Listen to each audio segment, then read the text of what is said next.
So there's a new foundation on the block, and I want to decide which color is going to be best for me. It's the Anastasia Beverly Hills Blurring Second Skin Impeccable Foundation. Yes, we are currently filming in my kitchen right now because the lighting in my dressing room, where I usually do my makeup, is trash. I am nothing if not adaptable, so here we are in the kitchen.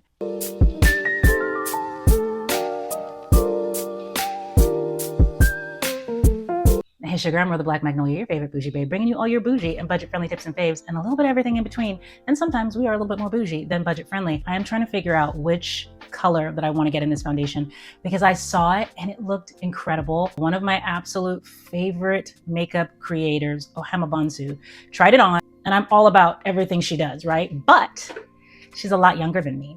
So I wanted to see if this foundation actually does what it did for her on her young, beautiful skin, on my more mature, almost 50 skin. And I want to make sure that I get it in the right color. Now, spoiler alert, I did already choose a color, but we'll see how it goes. I want you to tell me which one you think I should have bought. So that will be what we'll do in the comments down below. I want you before to guess which one you think that I chose, either A or B, because I'll let you know which one A or B is, and if you think I chose the right one. So let's get into it. Now, for starters, we are going to try the swatch samples that I got, but I chose the 7 and the 7.5 neutral. Let's see the little sample bag I got here. A is the number 7. I've already put on my primer. I know all the girlies out there on the internet are talking about how you don't need primer anymore, that you just need your face good and hydrated. So about that, A, I done already spent my money on this primer, all of this primer, so I'm gonna use it. And 2, I like primer. I feel like it does something for me, so I'm just gonna keep using it. So I have already put on my primer, and today we are using the McGrath Skin Fetish Sublime Perfection Primer Base Perfection. This is pretty great. It's lovely, feels great on the skin. So we're just gonna swatch right over number 7. Oh God, this is everywhere. Okay, so this is my little sample. All right, so we are gonna swatch number 7 on the skin. Oh, I like it. What do you think? What do you think? Okay, that's number 7. Oh my God, it's everywhere. This sample is sampling. It's like squeezing out all over. I am not a professional, can you tell? All right, so that's number 7. God bless. Let me, since we're in the kitchen, why don't I get some tissue? I'll be back. I'm back. Okay, so I'm gonna wipe number 7 off my hands. And then we are gonna go with 7.5 right above it. So, oh God. Okay, so we're doing this. These samples apparently were shaken up a little bit. Okay, so let me go right here. Oh, hang on. I told you, I am not a professional. Just gonna wipe this off with this very rough paper towel. Okay, here's 7.5. Okay, and I'm gonna let them sit there for a minute because a lot of times, even though they say they don't, foundations oxidize. I find that especially when they're more pigmented. So we're gonna give it a few minutes and then we're gonna come back after it's been able to sit on my face for a few minutes and we can see what's gonna happen with the color. I'm not gonna blend it in, I'm just gonna let it sit, okay? Okay, so we've had time to let this sit and oxidize a little bit. Now, I'm gonna lean in real close so you're gonna see all the things and I'm gonna show you what is happening here. So this is the number 7 and this is the 7.5 neutral. Do you see how it is oxidizing a little bit right in here and it's getting darker around that edge in there? Yeah, but the number 7 is not doing that as much, but the number 7.5 is. And the unfortunate thing for all of us to hear right now is that your girl bought the 7.5 because in the lights in Sephora, I thought that this would be my perfect match and it is not. But this is the foundation that we have and we're gonna just try it and we're gonna make it work. And you know, I think we're gonna wind up going to Sephora and exchanging this bad boy for the number 7. But we're gonna try the 7.5 anyway, the full face, and then maybe we'll do another video with the number 7, but I think I made the wrong choice. You're gonna let me know what you think at the end of this video though, in the comments, whether I made the right choice or the wrong choice, because like I said, I bought the 7.5. All right, I'm not gonna love this. I know, I can feel it in my bones. I'm not gonna like it. But we're gonna try, because like I said, adaptability is my thing. It's my strong suit. So we're gonna go easy on it because, I mean, there's just, it's gonna be dark here. And I did, since we are in the kitchen and we are being adaptable, I brought my mirror with me, so I may not be looking directly at you, but I see you, girl. I see you. All right, in we go. But I feel like it's very red. And so where I would usually put my concealer, I feel like I have to put the makeup on too, because if I don't, you're really gonna see like the difference in my face and my skin. So here's the side with it, and here's the side without. And just straight on, like you can really tell the difference there. And I don't want that to be the case. So yeah, I should have gone with the number 7, I think. Okay. We're just gonna keep pushing forward. We're gonna do like Dory says and just keep swimming. Just keep swimming. All right, let's get the rest of this on this face here. Cause like, what is we gonna do if you can't go to Bella Dolce's? I don't love the color, but at least it's not like terrible, horrible, no good, very bad day. But I do have to make sure that I'm getting under my chin and my neckline with it. And that is why it is so important to have a good match on your foundation, because who wants to go out looking cuckoo for Cocoa Puffs and you've got like half here, like you're a different color here and here. Okay. Okay, well, that's the foundation done.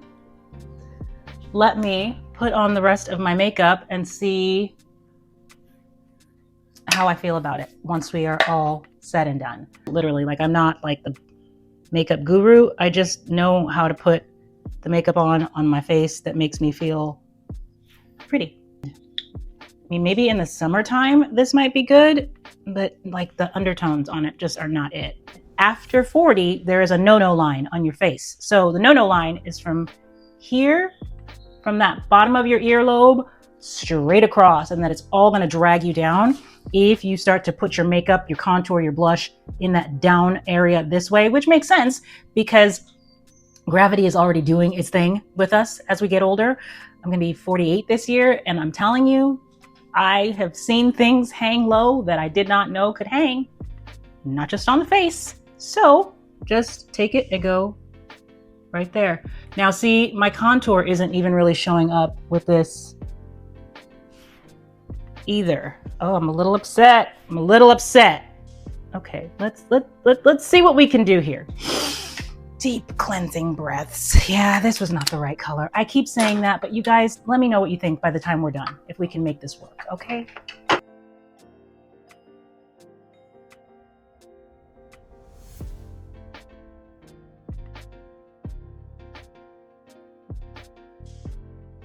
What I've found as I've gotten older, like I don't think we appreciate, I mean, we all know youth is wasted on the young is the saying, right? But I really do think, like I spent so much of my youth not appreciating the skin, the hair, the body, the everything that I had, looking for, you know, this false perfection that we all chase. Well, not all, but I know I was chasing as a youngin'.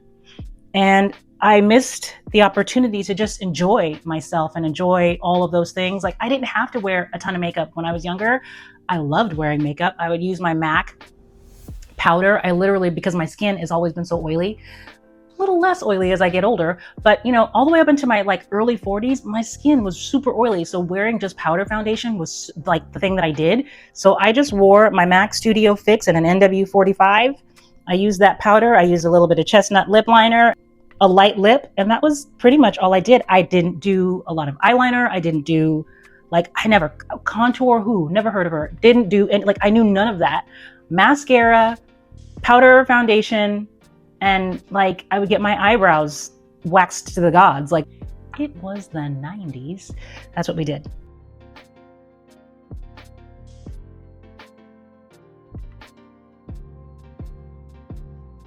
Like, I know we're enjoying each other, but you don't need to see all the little things that I'm gonna do with the things that I'm gonna do.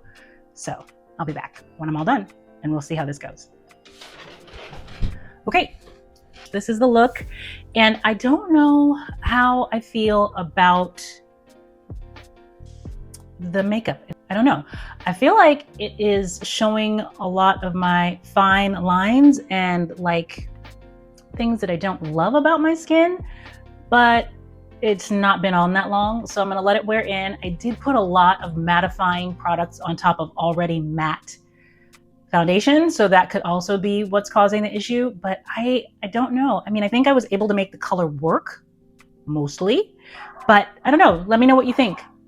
The neighbor's dog, sorry if you can hear that. But yeah, I do like the way the foundation feels on my skin. It feels nice, it feels light, it doesn't feel cakey and heavy, but at the same time, I do kind of feel like it is not, I don't know, I feel like it's not my favorite thing, but it could just be, again, too many matte products layered on top of each other. I did use my favorite Charlotte Tilbury Airbrush Flawless Setting Spray. So, I mean, that definitely does mattify. So hopefully as I continue to go throughout my day and my natural oils start to come through, it will help with that. But right now, I don't hate the foundation. I think I had to work to make the color work for me. But again, let me know down in those comments below if you think that I should have gone with the 7.5 like I did, or with the number 7. But I do like the formula. I like the way the makeup does sit on my face. It applies easily. It dries down nice. It does oxidize a little bit too much for my liking. But on the whole, I would say I would give this out of 10. I would probably give this a 7.5, even though that's the one that I bought. A 7.5, 8. It's not like my favorite, but for mature skin, I would say it's, yeah, like a 7, 7.5. It doesn't necessarily hide the flaws that I would like for it to hide, but it is good foundation. I do like it. It is not a cheap date, but I feel like it's okay. So this is my check-in here.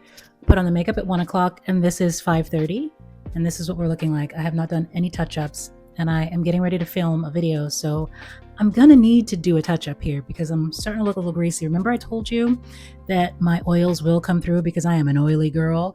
Yeah, so far, I don't love this, but I'm going to do a little touch up and see how it goes when I do the touch up. And then I'll let you know at the end of the night when I go to take it off what I really think.